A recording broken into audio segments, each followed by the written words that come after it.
12 তাৰিখত কোকৰাঝাৰ ডেইলি বজাৰত অগ্নিসংযোগ হৈছিল, যাৰ দ্বাৰা 29খন দোকান তেওঁলোকে ক্ষতি হৈছিল। তাৰে সম্পূৰ্ণৰূপে বিধ্বস্ত হোৱা আৰু আংশিক বিধ্বস্ত হোৱা এনেকুৱা দোকানবিলাক আছিল। তো BTC চৰকাৰৰ ফালৰ পৰা যিবিলাক ফুল্লি ডেমেজ সিহঁতক 25,000কৈ আৰ্থিক অনুদান দিয়া হৈছে আৰু যিবিলাক পাৰ্চেল ডেমেজ তেওঁলোকক 10,000কৈ টকা আৰ্থিক অনুদান দিয়া হৈছে।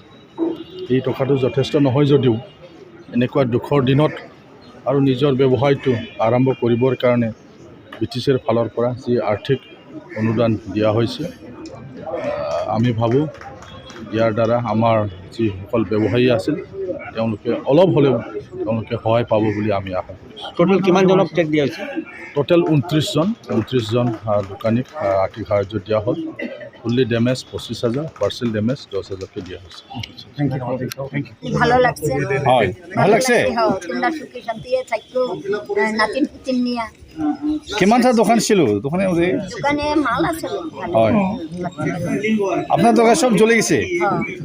সব জ্বলে গেছে? আমি 50,000 টাকা বানাই দিয়েছিলাম, এতিয়া সব জ্বলে গেছে? দোকানটা ভাড়া দিছি আমি ছোটকালে ছুঁয়া গেছি, একটা ছেলে মানুষ না, একটা ছেলে আছে মোটামুটি। ওদিকের কিমানটা দোকান ছিল? হ্যাঁ, কিমানটা দোকান ছিল?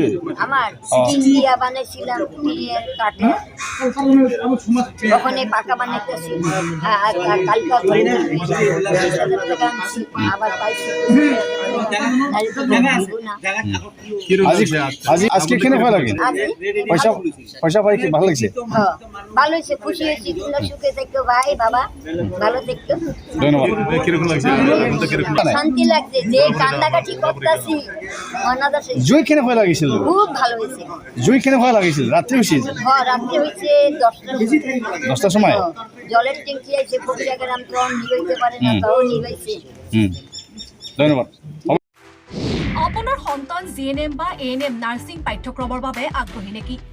দৰিদ্ৰ সীমাৰেখা তলৰ মেধাৱী ছাত্ৰীসকলৰ বাবে সুখবৰ আনিছে কোকৰাঝাৰ ছেম কলেজ অফ নাৰ্ছিঙে।